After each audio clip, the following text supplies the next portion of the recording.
Today, the average person looks at their own reflection between 50 and 70 times a day. We see ourselves in bathroom glass, in the black mirrors of our phones, in shop windows, and in the corner of every video call. We adjust our hair, we check our posture, we pull slightly at the skin under our eyes. To us, this constant self-monitoring is entirely normal. It is just part of being alive in the modern world. For 99.9% of human history, you didn't know what you looked like. If you were a hunter-gatherer living 30,000 years ago, you might catch a blurred, rippling glimpse of your face in a still pond on a windless day. That was it. You could go months, even years, without ever seeing your own face. Your identity wasn't a visual image you curated for others, it was something entirely different. The invention of the mirror didn't just change how we get ready in the morning, it fundamentally rewired human psychology. It gave birth to modern vanity, and it created a biological paradox that our brains were never built to handle. To understand what the mirror broke, we have to understand how we were built. In the ancestral environment, humans lived in small bands of about 150 people. In this world, your self wasn't defined by your jawline or the symmetry of your face. Biologically, the human brain is designed to look outward. Our eyes evolved to scan the horizon for predators, to track the movements of prey, to read the micro-expressions of our tribe mates, and to navigate complex terrain. You knew you existed not because you could see yourself, but because you could see the effect you had on the world. You were the hands that built the shelter. You were the voice that told stories around the fire. You were the actions you took. Even when ancient humans engaged in body modification, like applying clay paint, tattoos, or ceremonial garments, it was a communal act. You couldn't see the intricate paint on your own forehead. You wore it for the tribe to see, and they wore theirs for you. The visual experience of humanity was a shared external reality, never an isolated internal obsession. Think about the concept of aging. Without mirrors, how did you know you were getting older?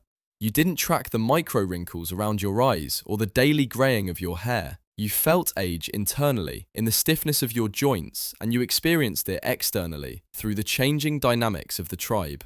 You became an elder because the community looked to you for wisdom, not because you looked in a piece of glass and decided your youth was gone. Aging was a biological transition, not a visual tragedy. Your concept of you was entirely internal. You felt your body from the inside out. Then, slowly, we started trying to pull our image out of the dark. Around 6000 BCE, in modern-day Turkey, humans created the first mirrors by meticulously polishing dark volcanic glass known as obsidian. But these were rare, incredibly expensive, and the reflection they provided was dark, warped, and distorted.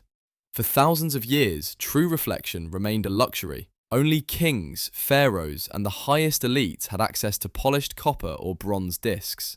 Even then, the image was blurry, until the Venetians changed everything. In the 16th century, artisans on the island of Murano in Venice perfected the silvered glass mirror. By coating the back of pristine, flat glass with a thin layer of metallic amalgam, they achieved something terrifying. For the first time in the history of our species, a person could look at a flat surface and see a perfectly crisp, highly detailed replica of themselves looking back. This technology was highly guarded, but eventually the secret leaked.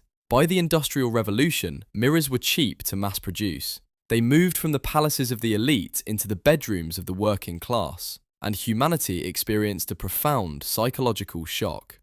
In developmental psychology, there is a famous experiment called the mirror test. If you place a mark on an animal's face and put them in front of a mirror, most animals will attack the reflection or ignore it. Only a tiny fraction of highly intelligent species realize the image is them. In human children, this realization happens around 18 months old. Psychologists mark this as the exact moment the ego is born. But for most of human history, that ego wasn't constantly fed by a high-definition feedback loop. Sociologists call it the looking glass self. When you look in a mirror, a strange cognitive split happens. You are no longer just the person experiencing the world, you suddenly become an object in the world.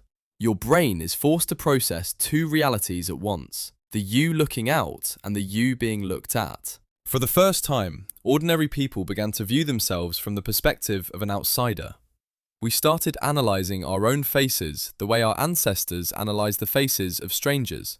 We noticed our flaws, our asymmetries, the way our nose is bent, the way our skin aged. The mirror didn't just reflect reality, it created self-consciousness. It birthed the concept of the physical flaw. Fast forward to today, and that piece of silvered glass has metastasized. It is no longer just on our walls. It is in our pockets, in our hands, demanding our attention constantly.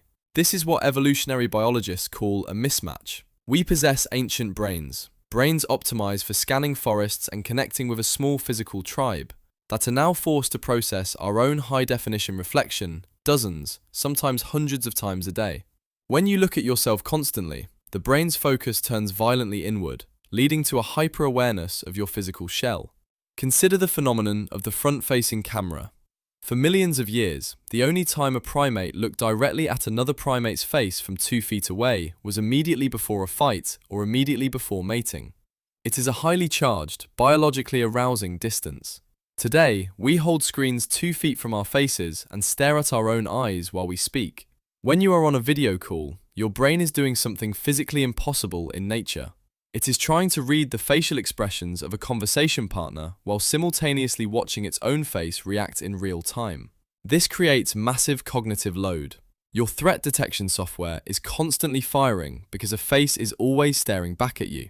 We call it Zoom fatigue, but what it really is biological exhaustion. And we are no longer just looking at a true reflection. We have entered the era of the algorithmic mirror. Digital filters and artificial intelligence now subtly alter our jawlines, smooth our skin, and enlarge our eyes in real time. We are feeding our ancient brains a biological impossibility, a perfectly symmetrical, flawless human. When you look at an enhanced digital reflection and then look in a real bathroom mirror, your brain registers a discrepancy. It feels a sense of loss for a face you never actually had. This is driving a modern psychological phenomenon known as Snapchat dysmorphia, where patients bring edited selfies to plastic surgeons, asking to look like a digital illusion. We are agonizing over a physical image that our ancestors didn't even know they had. It is no coincidence that as cameras and mirrors multiplied, so did anxiety, dysmorphia, and a profound sense of inadequacy. We are taking the vast, complex internal experience of being a living, breathing human and reducing it to a two-dimensional visual performance.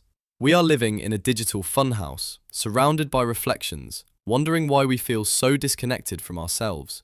We cannot uninvent the mirror. We cannot smash every pane of glass or throw our phones into the ocean.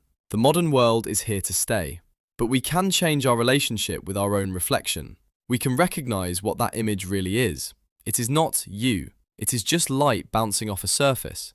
It is a flat, reversed illusion. The real you is not the object in the glass. The real you is the entity behind the eyes, experiencing the world from the inside out. The real you is the sum of your actions, your thoughts, and your impact on the people around you. Maybe the healthiest thing a modern human can do isn't to look closer at the glass to fix a perceived flaw. Maybe the healthiest thing we can do is to finally turn around, step away, and look back out at the world.